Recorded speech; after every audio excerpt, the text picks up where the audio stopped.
Absolutely. Well, Sandra-Leigh is a full-time professional astrologer, but she also has a master's degree in psychology.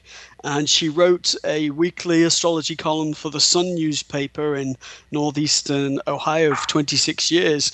But she has many, many years of experience and has worked with clients all over the US. She lectures, teaches, and makes media appearances. She's also certified by ISAR and AFA, the American Federation of Astrology.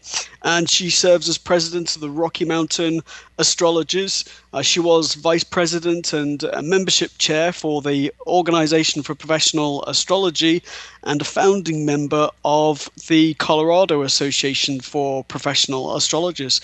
So she's very well qualified and a fascinating, very smart lady. If you'd like more information about Sandra-Leigh, please visit her website. It is Sandra-Leigh, and Leigh is LEIGH.com. Well, Sandra-Leigh, welcome to the show. Well, thank you. It's great to be back again. It's wonderful to have you back again, Sandra-Leigh. We enjoyed interacting with you last time and wanted to bring you back and pick your brains about past lives. It's such a fascinating subject, and maybe it's surprising that you can read it from the birth chart. Some people don't know that, but it pretty clearly reveals things about your past life, what you're here to learn, what talents you're bringing over, and sometimes it even shows some people you might interact with or even tangle with who can bring these lessons to you. And that doesn't always mean that it's easy either. Well, Sandra-Leigh, let me ask you, I know that you're an incredible astrologer and you've been involved with astrology for many years and psychology as well, but when did you first become interested in the concept of past lives? Well, I mean, I have to say it came right along the same time I started studying astrology. I was very interested in Eastern philosophy and Eastern religions. And that's one of the major principles of their religion and beliefs, that you're not done when you leave the planet, you're not finished. Some people might be. Most people aren't. You have to come back and work at it till you get it right. But do you believe that each lifetime, in effect, is just part of the overall journey, that it's just one experience of many? I do, and I think there is such a thing as an oversoul, and here I'm probably quoting Jane Roberts, who wrote the Seth books many, many years ago and talked about oversouls. And I do believe there is such a thing as an oversoul that kind of oversees whatever it is, it helps direct your life and helps you, go on the path that's kind of set out for you at birth. And I also believe that we do choose our parents. I don't know if we choose them so much individually as much as we choose the circumstances and the situation that we're going to come into that often will help us grow. And sometimes there are these SIDS deaths, sudden infant death syndrome, and one of the explanations for this is that the soul that entered decided, no, I don't think this is going to work, or this isn't, something has changed, and so it leaves the body. And it's certainly incredibly painful for young parents, or for parents when that happens. But that's one explanation of why it happens to infants, that they don't want to be in this incarnation. And, there's also some controversy over when does the soul enter the fetus. And I think it could be at different times. It could be, if you look at the prenatal solar eclipse, that's usually 6 months or a day ahead of time that we think the soul enters. And I think that's probably accurate. I think it could be any kind of time frame within about 6 months before the baby's born. Well, it does yeah, but so there really is something to listening to beautiful music and doing things that are creative and not trying to have a lot of stress before you give birth, because you will attract a soul who's more in tune with those things. And it does make sense that if you exit the physical body at the end of a lifetime on the earth plane and continue without that physical body, it makes sense that in effect, a body could be developing, under development for you, and then you enter at a certain point in time during the pregnancy. Correct. Yes, It that does does make make sense. So sense. you're just saying to me it makes sense to you as well. Yes, it does. Yeah, It does, yeah. because Sandra-Leigh, I see the physical body as a tool. I don't see Mhm. my body as me.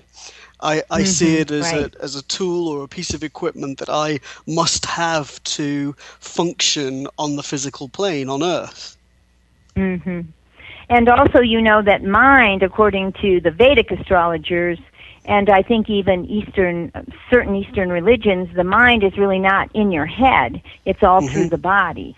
You know, it functions all through the body, not just in one place.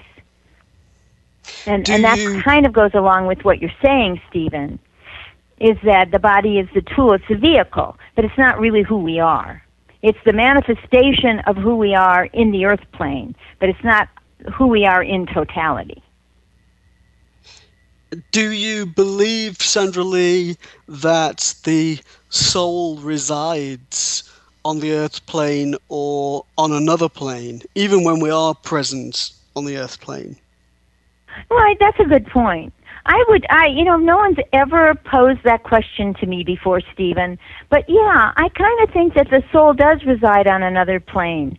And I don't know what plane that is. There's different planes of existence. There's the astral plane and some other ones. But I think you have a good point there. It's more like it's to me the oversoul or the higher self, whatever you want to term it. But it functions from a different level of consciousness than we could be aware of. And that's why a lot of times, like as an astrologer, I'll talk to clients and things in their life just fall apart and they don't understand it. And yet, there's a higher force at work here as to why things are falling apart because sometimes you won't, like a job, right? You won't leave your job, so the job leaves you because you Yes. need to move on to something else. Yeah, I always say to clients, Sandra-Leigh, that if we do a lot of inner work ourselves, if we delve within ourselves to understand who we are, where we came from, what needs to be learned, what needs to occur, and we do some of that work ourselves, then life or the universe doesn't have to do it to you necessarily. Yes, wouldn't that be a nice place for everyone to be and to recognize that? But I would agree with you. But I also think that the older if you're an old soul, and all I mean by an old soul is someone maybe who's been here many times, or someone who has wisdom, who understands how life functions and works from a spiritual perspective. So if you're an old soul, a lot of the times your lessons might be a little more difficult, or maybe they're more difficult to help evolve you into becoming an older soul. So they get Okay. you over maybe a stuck point. And I think it's tough sometimes for people living in the earth plane because to exist in our earth plane, we have to experience death, right? And we have to experience life and stress, and it all depends on your perception of this, how well you deal with it. Some people it's not a problem at all, and other people it's a major problem. And it's all because of the Buddhist philosophy of attachment, right? So if you're attached to something, if it exits your life, like if someone dies, you get divorced, you lose a job, if it exits your life, then you feel very empty because you put too much into it. So you're too attached to it. And that's what it tells you basically, is that suffering comes from being attached to things. And aren't we all, to some degree? Of course we are. We're all attached to some degree. I think But it's that just, one of the yeah. major challenges we experience, Sandra-Leigh, is our attachment to the future. So we Hmm. set all of these expectations and objectives for the future and say to ourselves, "Oh, I'll be happy when I have such and such a property," Yeah. or "I'll be happy when I have a partner," or "I'll be happy when I have more savings on my bank account." But we are therefore attaching ourselves to things and setting ourselves up for disappointment rather than saying, do you know what? I can be happy right now. That's right. It's in these Jane Roberts books, and I don't know why I happen to be thinking about them today, but she says the point of power is in the now, and Yes. Eckhart Tolle says it, the power of the now. So they're all really on the same theme, that you're right, in this moment, but also in the moment, you can, Stephen, break habitual pattern. And habitual pattern is how you might respond to something that's going on, like the person in front of you in a car cuts you off. And in that moment, you could stop and say, wait, I usually yell and scream at that driver, but maybe I'm not going to do that today. I'm just going to sit back and say, I guess he or she needed to get into the lane in front of me. That's breaking habitual pattern, and that is very powerful. Yes, just saying, well, it's not about me. It's something going on with that person. They were in a rush, or they're having a bad day, or they're feeling aggressive, whatever it is. But it's not mine. It's not It's my not stuff. mine, It's not so about me. why should I why should I respond in a way that is so negative? Why can't I take a higher road here? But that's hard. It's easy for me to say that, but it's hard for most people to do that. They don't do that very well because I think they get caught up in it, like you said. You get caught up in the energy of the moment, but your power is in the moment. And call it the eternal now or whatever you want to term it, but that's what breaks your patterns, and that's what helps you to gain wisdom and evolve in life. And again, it's not easy. Everybody has their moments, right? It's true. I want to ask you in a moment, Sandra-Leigh, about the old soul concept. But before we do, I want to ask you about fate. Stephen and I were having an interesting conversation about fate last night, and so we were debating. Well, there is an element of fate. So the Queen of England was born Queen of England, and Hmm. another person's born into a different lifetime, and you can argue that they choose that lifetime, or that that's what they had become, and therefore that's what they incarnated into. But I want to ask you, as an astrologer, as somebody that sees how the progression and transits of the planets in our solar system describe what's occurring in a person's life now and at any point in time. What's your view on fate, or the extent to which we are subject to fate?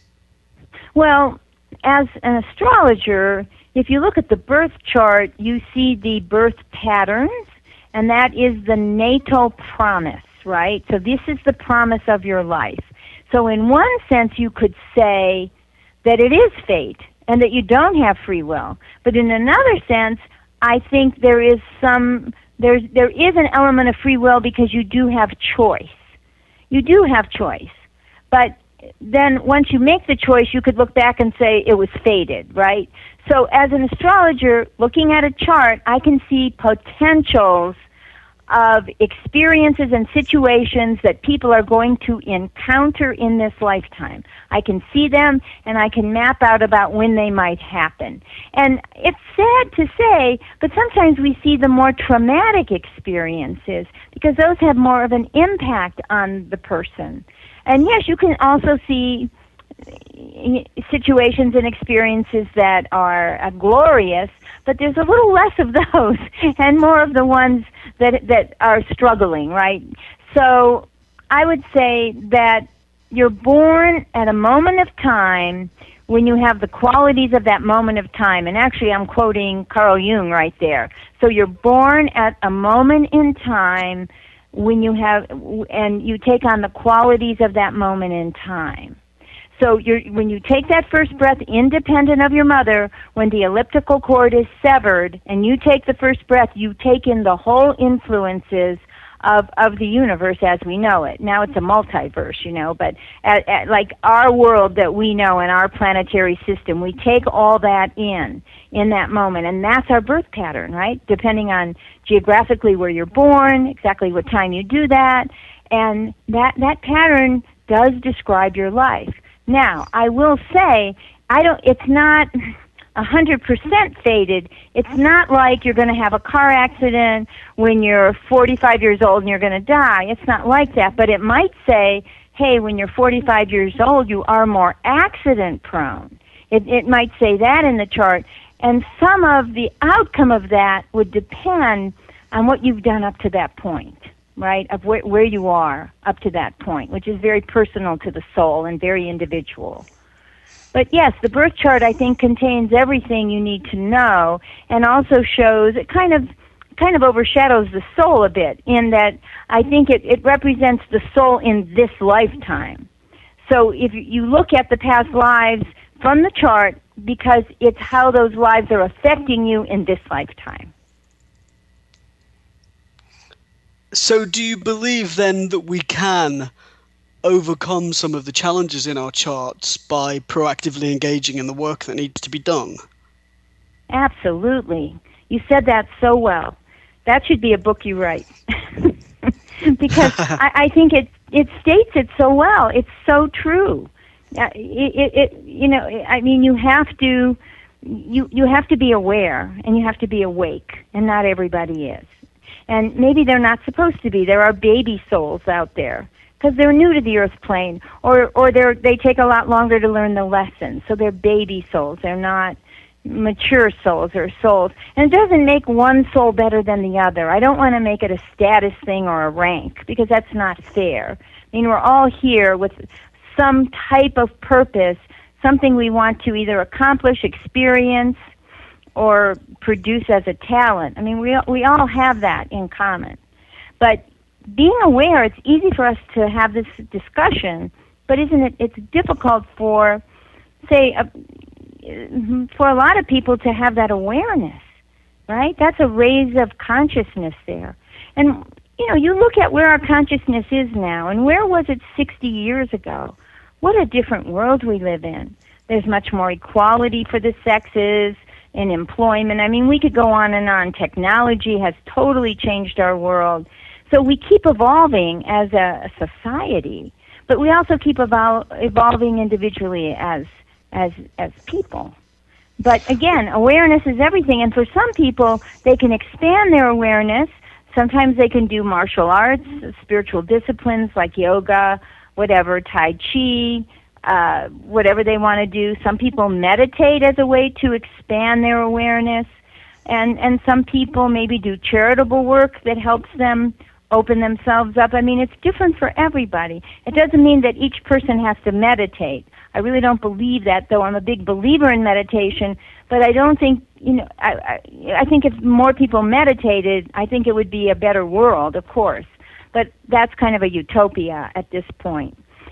But I think you have to be willing to be awake, be willing to listen, be willing to be wrong, be willing to have some hindsight on things. I mean, there's many things that would contribute to a person waking up.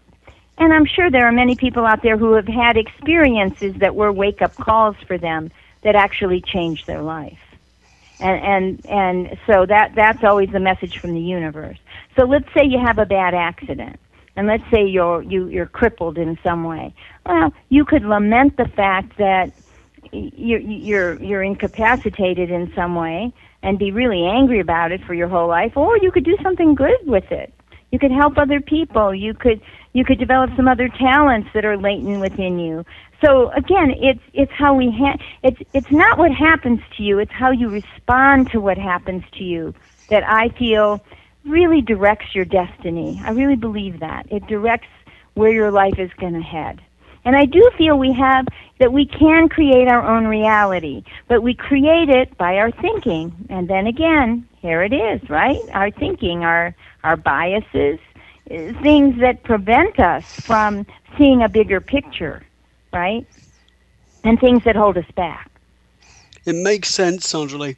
Now, Sandra-Leigh, I want to ask you in a moment about, or I want to ask you how we can gain insight into the development of our souls, and insight into past lives. But before I ask you that, I wanted to say, would you be comfortable? Could we do that by looking at my co-hosts, Stephen and Maureen? Sure. Would you be able to look at their charts and explain to us, or give us an example, but explain to us how we can gain this form of insight?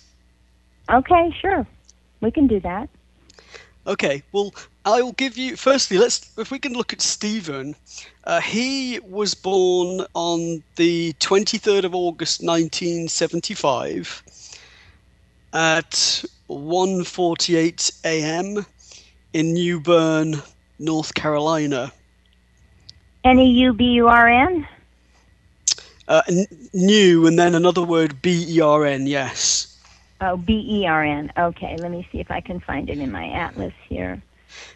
It's in Craven County, is that correct? That's correct, I think, yes. Okay. Yeah. Okay, so I put his chart in. And if you just say, okay, Sandra-Leigh, oh, he was a prostitute for many lifetimes, I'll pay you $100. Well, it's interesting you said that, because you can see that in a chart, and it's often squares with Pluto and Venus and sometimes with the moon. So yeah, sometimes that does show up in a chart. Well, you know, you can funny, see that. But I'm sorry.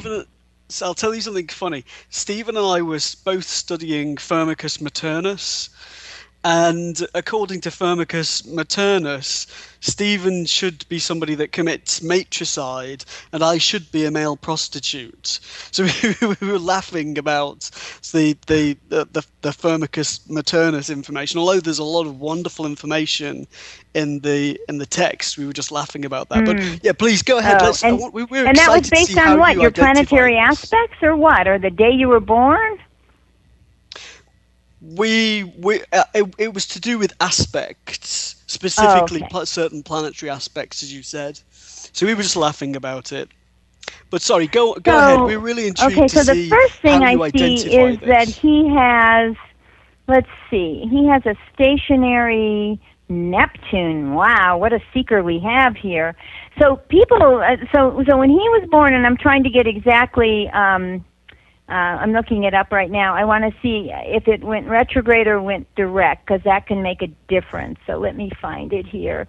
So it says it looks like it was turning direct in his chart. So he has been a seeker for a long time. He's had interest in the health fields in the past as well. The thing that struck me was his sun degree was in the very last degree of Leo. So in this lifetime, he has to learn a lot about ego as well as being humble. He has to find the balance. This is like almost a last chance lifetime to learn about his ego and to get it, get it under control. Basically, is what it says. He has an exalted moon in his chart at the very top of his chart in Pisces. So this is just what I'm getting also. Pisces always reminds me of the Crusades, or of people who were involved with religious movements in past lives. And because his is so prominent up there at the top of the chart, I would say, and you might laugh at this, but I would think in another lifetime he was some kind of spiritual person, like a monk, or someone who made a lot of sacrifices because of what he believed in. And most likely that could be belief in religion, something like that. So he could have marched in the Crusades, looking at his chart that way. And then this Neptune again, I think he was some kind of healer in another lifetime. I think he had a lifetime where he lived out in the forest, and of course he collected herbs and things, and he used them to heal himself and also to heal other people. But in the other lifetime, he did not do well with relationships. There was a lot of fogginess, uncertainness, confusion about them, and that might be a carryover to this lifetime. Like maybe he's too idealistic. You know, he has to find a balance there definitely in this lifetime with relationships, because that's something that's forming more from a more recent lifetime or this current lifetime, because it's in mutable signs. So when we see squares in a chart in mutable signs, they're usually forming in this lifetime. If we see them in cardinal signs, they're forming from like 1 or 2 lifetimes. And if we see them in fixed signs, they're from many, many, many, many lifetimes, and those are the hardest to overcome. How interesting. How interesting. I didn't know that, Sandra-Leigh. Yeah. Okay. So because the fixed signs deal a lot with ego and willpower and will, and they're more stubborn, right? So those are the harder ones to overcome, whereas his are mutable. So you overcome mutable squares, and he has them with Venus, Neptune, and Mars, and you overcome them by thinking about it, studying, getting information, learning about it, things like that. You know, so it's working with the mind in this lifetime, communicating, gathering knowledge. So he also, I'm so happy that he's into spiritual things, because this chart could easily go in a direction that is more, let's see if I could find the right word, a little more bohemian, a little more kind of off the wall. This is a chart that could go a little extreme with substances. And so it's good that he's on, it sounds to me like he's on a spiritual path, and that would be very helpful to him to be able to direct these energies. So this is where the free will comes in, because he's choosing this path that allows him to be exposed to spiritual truths and spiritual philosophies. So, and then he's got that Mercury in Virgo in the 4th. Again, I get this monk-like energy from him from another lifetime. The moon in Pisces. He does say that he feels he was a monk. Yeah, that's what I'm getting from the other lifetime. And I think he was very pious, very devoted. You know, this seems to stand out pretty strongly from that lifetime. And how interesting. Yeah, and he's got the Gemini rising in this lifetime, which is the curious, very inquisitive, curious type of person who is looking for some answers. And it trines Uranus, so I assume he is really good with technology, right? Because the ascendant trining Uranus, sextiling the Sun in Leo, what a beautiful setup that is. Because he could be, I don't know, to me I would say he gets it, right? There are certain things he gets, he understands, that he probably brought over from another lifetime. So he's a smart guy for sure, and he is always studying, always learning, never ending. Always learning. It's kind of natural for him. He also has something that is very interesting, and it's called a Jupiter-Uranus opposition. And the Jupiter-Uranus opposition, according to Isabel Hickey, and I'm grabbing my book out of my bookcase, but if I'm not, that's someone who usually breaks from their early training, from their early experience in their family. Often it's people who break from the family, the religion of the family.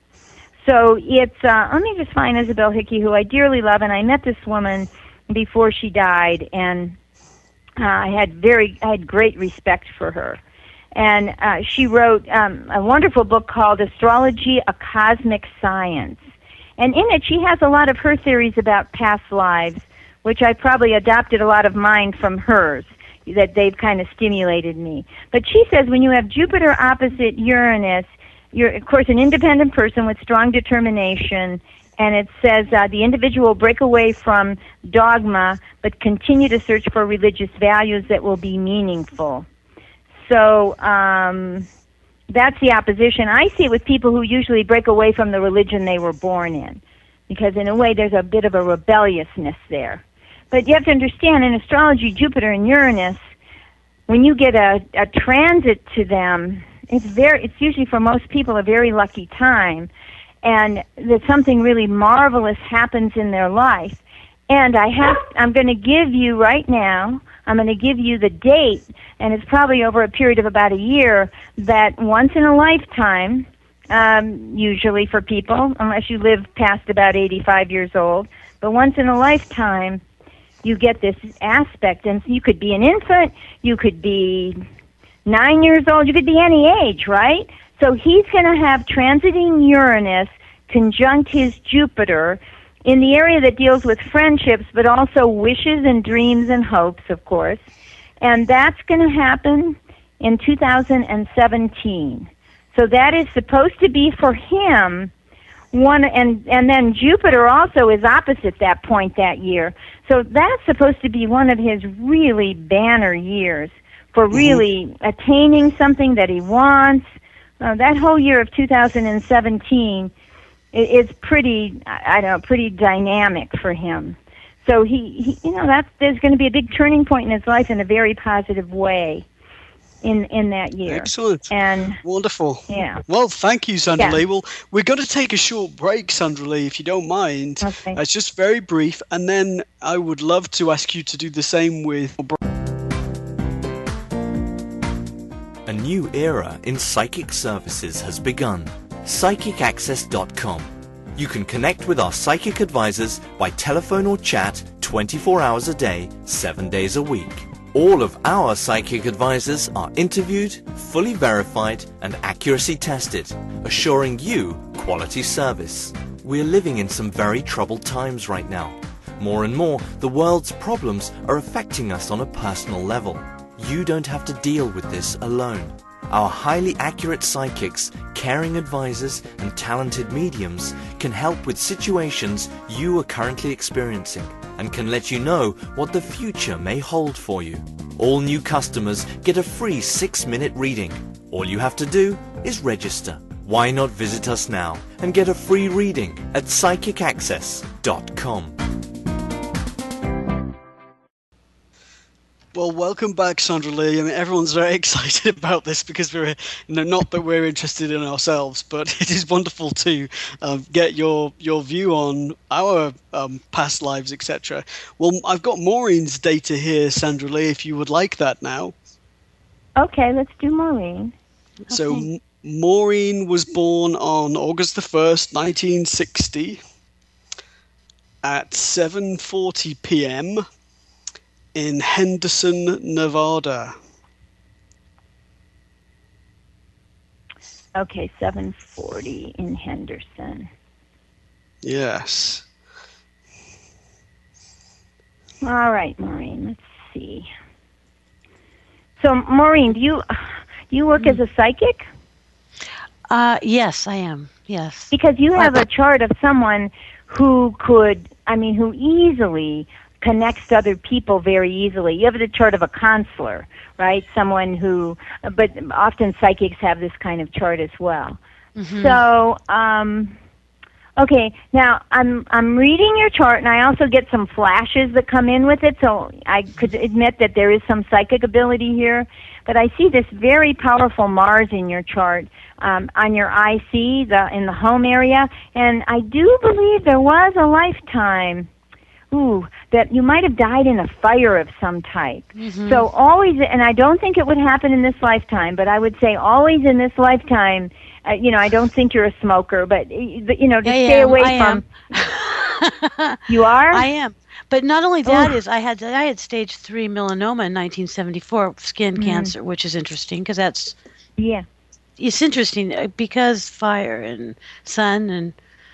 I don't know. Yeah, because it's Mars opposite your moon sign. And so you had some bad experience in a past life. It looks like it might have been fire. It could have been a volcano fire. There's different types of fire, right? So let me go into your chart. So you're very much a rebel. You know that as far as your values and how you see life and things like that. And... you have, let's see, I have to say that in another lifetime, you were very privileged. And you could, now, seriously, you could have either been royalty, and again, I don't believe that everybody's royalty. I don't believe that, people who say I was Napoleon, I don't believe any of that. But in your chart, you definitely have some kind of royal connection. And so you lived a life that was very privileged and very, financially easy on you. That was the other life. Also, I see you as a male holding a book, and you have glasses on, and you're very scholarly. So I have to say that I really believe in another lifetime you taught people. You disseminated knowledge to people. I mean, not just information, right, but knowledge. And you had the book of knowledge. That's what I see in your hands.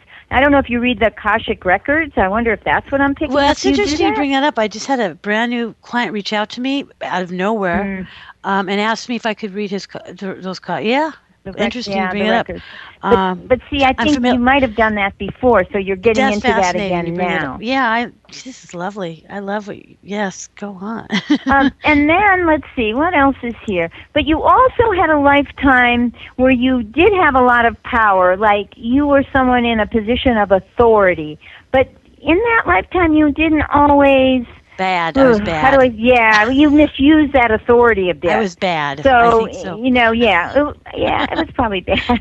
But it wasn't horrible, but it was bad, and you had to answer to it. And, it's funny you said about your skin, because something about the melanoma, because that's on the skin and it's on the surface, and it's things that people see, and that might be a little bit of the karma from the lifetime where you abused your authority. Now, I don't know what part of the body your melanoma was on, but you see what I'm saying? Stomach, it still is something that's like a scar. Right. Well, I have a big scar because they took a big chunk of my muscle. Yeah.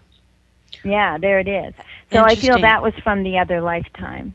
And then I think you had a couple lifetimes where you really dabbled in like black magic or things that you were very curious about, and you learned a lot from it, though. I can't, it just says I think you're working on the side of the, the higher power, the higher light rather than the darker light, the brighter light in this lifetime. Fantastic. Obviously. You're right on. Because I really, know this. part of your purpose is you're helping other people now. This is what's really important, and you are. And you also, you're very good at waking people up, saying something, and boom, you really can hit a nerve, and it makes them stop and think. So, So it's interesting because I do feel that you're right about. I did do some dark stuff too, but I think I have struggles for it. But everything you said is lovely. I mean, I appreciate it. I really do appreciate it. I think my moon's in Scorpio, Stephen. I think my moon's in Scorpio. No, I have it at 0 degrees of Sagittarius, 21 minutes. Okay, you know what? It's different astrology. 7:40 p.m. in Henderson. It was Pacific Daylight Time. Well, that was August 1st of 1960. Did I get that right? I hope. Yeah, they didn't have. That's right. They didn't have. Somebody did my chart. I thought it was a Pisces, but I think there's a couple. What do you guys do? Different. Isn't there? Well, we use computers, and the computers don't make mistakes if we put in the right coordinates. Yeah, I guess so. Not. You have a Sag moon and an Aquarius rising, and you're a Leo. You were born right at sunset. In fact, you were born right at the moment of sunset. How exciting is that? Mm-hmm. And so, nice. There's a thing about the chart. If you're born around noon, it usually means you have a career that's important to you or your position in the community. If you're born around midnight, it's about the home and family and your private life. If you're born right at sunset, and again, sunset is at different times during the year, and you were born right at the crack of sunset. The sun was just setting. Too. And that's all about other people. That's about putting other people first. Oh, and then if you're born that's right at dawn, it's about reinforcing who you are. It's about self-expression. So that's just a little, if people out there know when they're born, they can kind of figure it out. So I wasn't a whore, a prostitute. Sorry. Well, Maureen, I was going to say, if we look at mine now, and Sandra-Leigh says, yeah, you were a hooker. Well, you did have Venus-Uranus square Mars. It was a wide square. So I would say that was many, many, many, many lifetimes ago because it's such a wide square. So, yeah, you could have kind of dabbled in that. You could have. It's possible. I've got okay, so we want to go on to Stephen. Thank you. That was fun. You're welcome. Not fun. It was great. Okay, well, yeah, Sandra-Leigh, I've got a square between Uranus and Venus, but just my date of birth is January the 13th, 75, and I was born at 10:25 p.m. or 10:26 p.m., and that's Chester, Chester in England. Well, I know you know your chart well, so let's make sure I have the right one. Is your rising sign 27 Virgo, 29 minutes? Yes. Okay.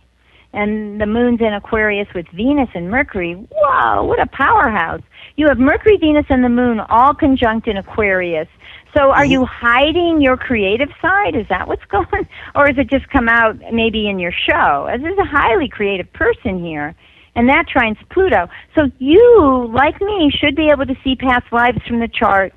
All you have to do is study it a little bit. I also have a Mercury-Pluto trine like you do. So Pluto is the depths of the soul and the past lives, and you could easily read this. You have a powerful chart, of course, but you knew that. But you also have an angular Mars, so I don't get the fire for you so much. But you know what I get? I get like one of the Three Musketeers or somebody like that who's roaming around the countryside, always on the move. That's what I get with you from another lifetime. I get that kind of motion, that you were always moving, or you could have been a gypsy. You know, it felt like you moved around from camp to camp and didn't necessarily stay in one life in one very significant lifetime. And then you, of course, you know you have a very good mind. You do grasp things very, very well. You have something you're a very old soul because your Venus exactly trines Pluto, and your Pluto is stationary. Now, Pluto deals with shamanism. Oh, it deals with so many things. Shamanism, and it says it's stationary retrograde according to my look at it. So you have very, very deep knowledge and very deep power, very subtle power that people don't see on the surface with you. So this could be something from another lifetime where you definitely worked with these energies, what I call the unseen energies, very powerful here, and it. I feel like you were a person that in a disaster they called you because you were able to rebuild everything. You were able to put everything back together. And so, I don't know what that means to a past life, but there was something like that. You did it very well. And you certainly, not only does your chart tell me that you dealt in not just shamanism, right, but other spiritual disciplines in another lifetime, but sit down because you perfected them. You absolutely perfected these things. And so in this lifetime, Stephen, it's a gift to you. This is a gift you have. So just the fact that you do this radio show, that you're a very popular astrologer yourself, and the other things you do, I'm going to say it wasn't that hard for you to come by those things in this lifetime, because you have a beautiful trine between Jupiter and Saturn in your work area and career area. So you could say, well, yeah, I'm sure you worked hard because you studied and all this, but some things in your life just fell into place that brought you where you are now. Because that's that Jupiter. Yeah, beautiful. It's true, beautiful. Yes. And I always had really strong beliefs. As I didn't have a religious education, or my parents weren't church going, but I always just had really strong beliefs. Even as a kid, as far back as I can remember, I was adamant about certain beliefs in spirits and the afterlife, etc. See, you have these three planets in Aquarius, Moon, Venus, Mercury, trining Pluto, right? And then you've got Neptune and the North Node on the midpoint of that. Or in other words, the Neptune forms a sextile to the Aquarius planets and to the Pluto in Libra. So it's right on the midpoint, very highly spiritual, very highly evolved, honestly. That's how I would see your chart. And it in another lifetime, a lot of your ideas were not accepted. People didn't understand you, and so you were very much rejected. In this lifetime, you have a lot with publishing, writing. You have ideas that are on a grander scale that you can get to the masses with. That because of that North Node in your third house in Sagittarius, the sign of publishing and the higher knowledge, I call it, the higher laws of the world, of the universe. So, but your South Node's in the ninth, and so that says in another lifetime, again, you had all these ideas, but people they weren't ready to accept them. So this is a lifetime where the acceptance is by most people. That's what I feel that. I feel that this lifetime or this time, it represents an enormous opportunity to bring metaphysics, the value of metaphysics, to the masses. Yeah. That's what I feel. And that's what you're that doing. it's something that should be fully integrated into education and all manner of fields. And I don't know where exactly you live, but with this Mars in Sagittarius in your 4th house, you really need to, it's funny, I would think you need to, it's sort of a double-edged sword, because Mars to me is you need to live in an area where there's a lot of activity, but the Sagittarius says you need your own little sanctuary within that area, right? That's what I do. So because, so it's like combining those energies, which not everyone could do, right? Only some people can do that. And then you have your sun opposed Saturn. So that means that, unfortunately, authority and how you maybe have an accepted authority. There's a lot about authority and being accepted sometimes by people. And sun opposite Saturn says skin, teeth, bones, and knees. So in this lifetime, you may struggle with one of those things. It doesn't have to be anything horrible, but, make sure you go to the dentist. Make sure that your back's not hurting you as you get older, whatever. But that's Saturn. Saturn is so much the structure of the body. And with the sun opposite it, it's a wide opposition, but it's still an opposition. So it just says those are things you pay attention to. So, again, past lives, I see a healer in you from a past life with the Jupiter. I see somebody who, I believe, you had a lifetime where you had to sacrifice family. You had to sacrifice family in order to achieve something in that other lifetime. That's the Saturn retrograde in Cancer, is what that I can tell you represents. something very interesting about that. Before I met my first partner, I had a very vivid dream. I was living in the south of Spain. I was at a dinner table with all of my family. There were many people at the table, and I knew that I was leaving the family. I was going to study medicine, but I was going a long distance from home. And I remember seeing a guy at the other end of the dinner table. And a week later, I was in London, and I saw him, and he became my first partner. Wow. Yeah. And he walked, there was a very busy train station. It was packed. And I was getting off a train, he was getting off a train, but we were a great distance from each other. And I saw him, and I just thought, this is him from the dream, from a dinner table in Spain. And he just walked straight over to me through the crowds, and shook my hand and said, "Hi, my name's Antonio," and he was from Seville. Yeah, I've had some very interesting experiences like that with memories and dreams and people coming back into my life. Yeah, and maybe that's your Venus Uranus square, though it's kind of wide, but that's where you choose relationships that are a little bit more unconventional, right, for society. I have in the past. Yeah, that's the Venus-Uranus square. And I have the Venus-Uranus opposition, but I always tend to like people who have lifestyles that are very different, unique, unusual, I like that. So, but Uranus is also the planet of astrology. Some people look at Mercury as a planet of astrology, but I really think it's Uranus. I do as well. Yeah, I do as well. Well, Sandra-Leigh, this has been amazing.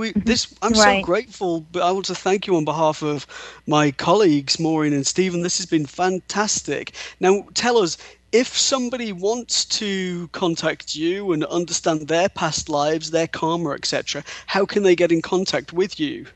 Well, probably best to email me.